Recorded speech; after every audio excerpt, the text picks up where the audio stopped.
भाई ये बोल के गए थे कि उस समय मौसी का पैसा लिए थे, तो बोले थे कि कोई हाथ नहीं लगा देगा इसको, हम हैं, हम देंगे। उन्होंने ये बोला था। इतना करने के बाद आपके पिता का ये था कि मेरे बेटे को कोई हाथ नहीं लगाएगा। आपने बताया कि आपके पिता नहीं है, हाँ और आपने एक जगह ये भी कहा कि उनके जाने का वजह आप हैं। हाँ।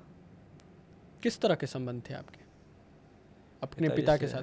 क्योंकि कोई भी बाप तो ये नहीं चाहेगा कि मेरा बच्चा इस दिशा में जाए, इस दिशा में काम करे, कुछ गलत रास्ते में। हर बाप यही कहता है, मेरे पिता हों, किसी और के पिता हों, हाँ आपके पिता हों, सब यही चाहते हैं कि उसका बेटा ज़्यादा से ज़्यादा सफल हो, ज़्यादा से ज़्यादा ऊंचा काम करे, आगे बढ़े।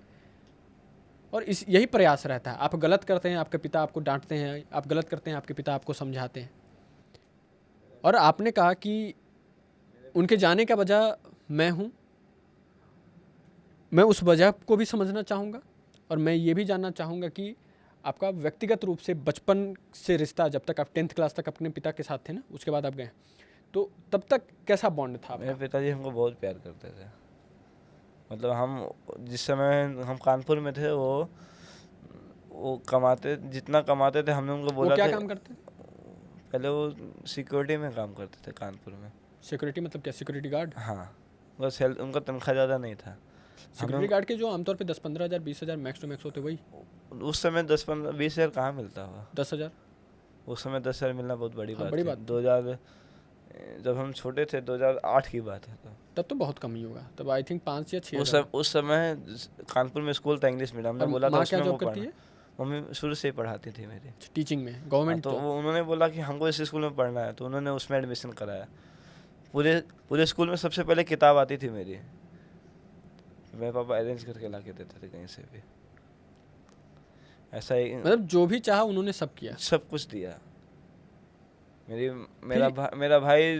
तो आप गलत करते होंगे, गलत करके घर जाते होंगे, वो तो रोकते उस समय होंगे। नहीं पता था ना, उस समय नहीं पता था। उस समय तो सबसे प्यारे थे हम। उन्हें पता नहीं था कि आप क्या कर उस रहे समय उनको नहीं पता था हैं। कि जब इतना। पहली बार पता, तब उनको क्या रिएक्शन था? पहली बार पता चला था तो भी उन्होंने माफ़ ही पहली किया बार था जब आपके हमको। पिता को ये मालूम चला कि हिमांशु ये सब कर रहा है, तो तो आपके पिता का क्या रिएक्शन था? पहले उनका पैसा गायब किए थे, तब तो उन्होंने हमको माफ़ किया था।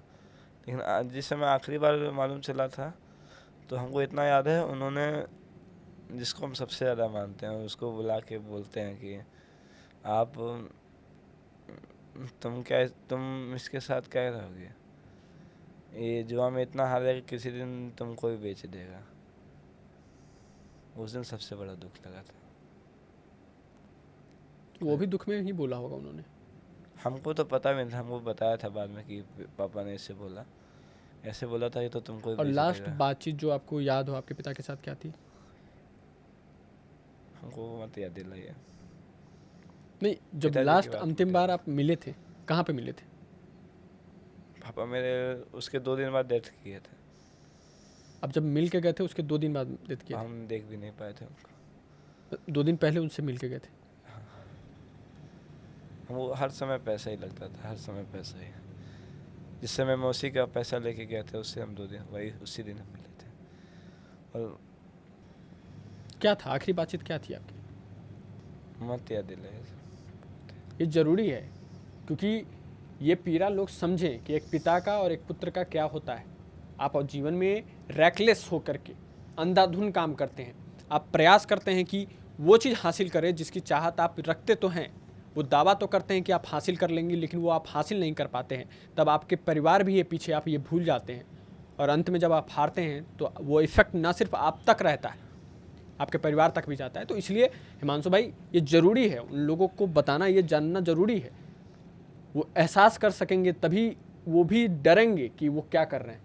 तो आपको, मुझे लगता है कि ये ज़रूरी है कि आप बताएं, इस बात का जिक्र करें। पापा ये बोल के गए थे कि उस समय मौसी का पैसा लिए थे, तो बोले थे कि कोई हाथ नहीं लगा देगा इसको, हम हैं, हम देंगे। उन्होंने ये बोला था। इतना करने के बाद आपके पिता का ये था कि मेरे बेटे को कोई हाथ नहीं लगाएगा।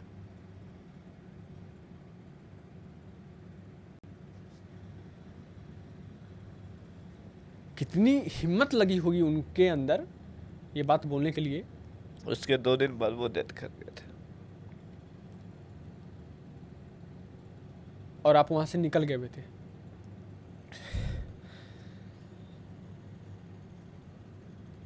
कभी मतलब ये बहुत ही सरप्राइजिंग है कि अब एक होता है कि पिता ऊब जाता है अपने बच्चों के गलतियों से। कई कई ऐसे पिता को मैं जानता हूँ, लेकिन अंत तक उन्होंने आपके लिए ये कहा कि कोई मेरे बेटे को छुएगा तक नहीं, उसके पैसे मैं दूंगा, ये जानते हुए कि उनके बेटों ने लाखों में पैसे लिए हैं लोगों से।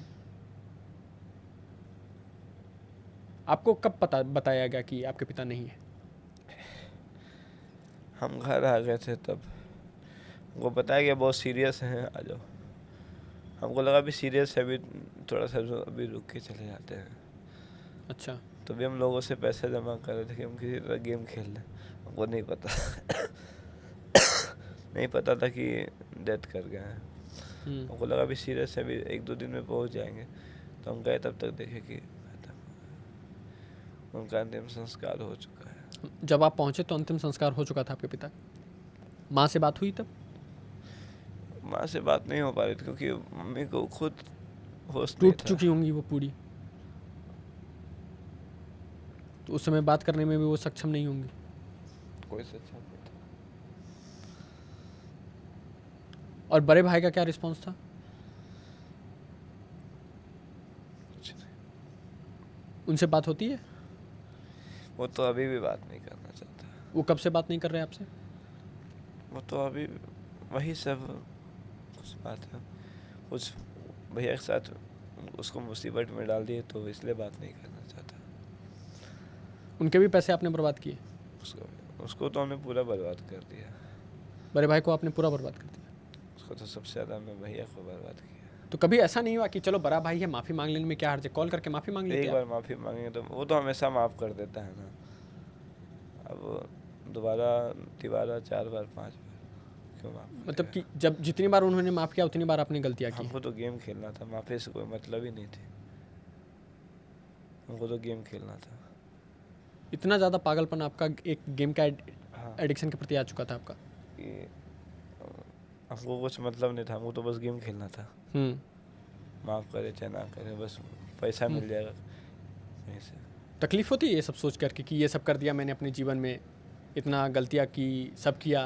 हाँ, वो पिता मेरे लिए आखिरी दिन तक लड़ा, हाँ, जिसके कमाए हुए मेहनत के जो 6,000-7,000 वो महीने के कमा रहे थे, जिससे परिवार चल रहा था, और माँ संयोग के रख रही थी उस पैसे को कि कभी मेरे परिवार पे मजबूरी आएगी, उस पैसे का मैं उपयोग करूँगा। उस पैसे को आप बिना बताए हाँ, खर्च कर रहे थे अपने फैंटेसी को पूरा करने के लिए, अपने पागलपन, अपने जुनून को पूरा करने के लिए। हाँ, अब आपको एहसास होता है वो चीज़? हाँ। ये अंतिम कब हुआ जब आपको लगा कि बस अब मैंने इनफ कर दिया है? अंतिम तब हुआ जब हम वो कुछ पर्सनल बातें हैं वो कुछ पर्सनल बातें, उसका नाम हम नहीं बोलना चाहते। नहीं, नाम नहीं बताइए, मैं बस कारण लोग जानना चाहता हूँ। कारण से भी जिसको जोड़ना होता है उसी को जोड़ देता है। नहीं तो आप ऐसे बताइए कि वो कहानी वही, हाँ, जिससे कि सब जो हमसे जुड़ा है वो उसको जानता है। हाँ, फिर उसी के ऊपर सवाल जाएगा तो उसके बारे में बोलना ही बेकार है। ये तो उनके कहने पे आपने ये सब छोड़ा? हाँ, एक तरह से। तो वो पहले नहीं कहती थी कि छोड़ दो? पहले पता नहीं था ना। तो जब पता चला उन्हें तो उन्होंने बोला कि आप छोड़ दो? हाँ, उनको वो गेम आप एक लड़की की बात कर रहे हैं? नहीं, उसको बात मत कीजिए ना उस पर। ठीक है, मैं नाम नहीं लूँगा, ठीक है। नाम नहीं लेंगे तो सब समझता ही है ना फिर लोग। सब नहीं समझते हैं, कुछ लोग समझ जाए शायद। कुछ नहीं, मेरे जाने वाले भाई सारे इनकी समझ प्राइवेसी मेंटेन रखना यार, आप लोग हाँ। ये चाहते हैं कि प्राइवेसी मेंटेन रहे, उस चीज़ का ठीक है। कम से कम उस लड़की का धन्यवाद कि इस पागलपन को आपने छुड़ाने में इनकी मदद तो की कम से कम। अब हिमांशु भाई अंतिम पड़ाव की तरफ बढ़ते हैं। हाँ। आखिरी आपकी क्या शिकायतें हैं इस चीज़ को लेकर के, इस फैंटेसी लीग जो भी चलाई जाती है, गेम्स जो चलाए जाते हैं, उस चीज़ को लेकर के? वो इलीगल साइट्स को बैन करना चाहिए, क्योंकि एक लोगों लगता है कमाएंगे। एविएटर सब गेम है ना, ये टोटली फ्रॉड गेम है। ये हमसे ही बड़ा फ्रॉड है, बस इतना जान लीजिए। और हम फ्रॉड है तो ये एविएटर गॉडफादर ऑफ फ्रॉड्स। हाँ, ये फैंटेसी गेम्स है ना, ये सबसे बड़े फ्रॉड गेम है। हमने फ्रॉड किया, हम तो बोल रहे हैं हमने किया है, हमने बहुत किया है। लेकिन अब मित्र जिससे हम आदी हो गए थे, इसके मित्र दूसरा ना हो, इसके लिए रिक्वेस्ट करेंगे। गेम तो बंद कराना बहुत बड़ी बात है, लेकिन इस सरकार को ध्यान देना चाहिए इस पे। हम बर्बाद हुए वैसे कोई और ना हो, बस। आप अपने उन दोस्तों को, अपने उन परिवार वालों को कुछ कहना चाहेंगे, माफ़ी मांगना चाहेंगे? माफ़ी तो हम सभी से मांगते हैं। इस कैमरे में देख करके मेरे सामने कहिए कि जो गलती हुई वो तो हम कहते हैं हमें तो इस कैमरे में आप देख करके, आपके सामने जो कैमरा लगा है उसमें देख करके आप कहिए कि प्लीज़ मुझे माफ़ कर दीजिए, मैं अपने जीवन को अच्छा बनाने में मेहनत करूंगा और एक अच्छा लायक लड़का बन के अपने परिवार को वो प्राउड महसूस हमने करूंगा। जिन लोगों से पैसे लिए हैं ना, और जिन लोगों का पैसा लगा, बस हमको माफ़ ही कर दें। और हम अच्छा यही करके दिखाएंगे। अगर इस गेम में मेरे जैसे लाखों लोग होंगे, उनको सामने भी लाएंगे। जितने लोग बर्बाद हुए हैं उनकी कहानी उनसे पहुंचेंगे वहां तक, और कोशिश करेंगे गेम वो ना खेले। और मेरे जैसे कोई भी गेम खेलता है वो कभी भी ये सब गेम ना खेले, ये टोटली फ्रॉड गेम है। माँ तो कहते हैं ना, माँ और बड़े भाई के लिए तो कुछ तो कह दीजिए। इतना दुख आपने दिया है उन्हें, कुछ तो कहना बनता है। कहते हैं ना, पूत का पूत हो सकता है, माता को माता नहीं हो सकती है। तो बस हम बेकार, लेकिन माँ हमेशा हमको माफ़ करती रही। और बड़े भाई के लिए सॉरी।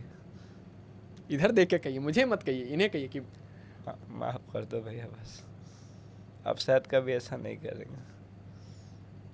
कभी नहीं करेंगे ना, पक्का?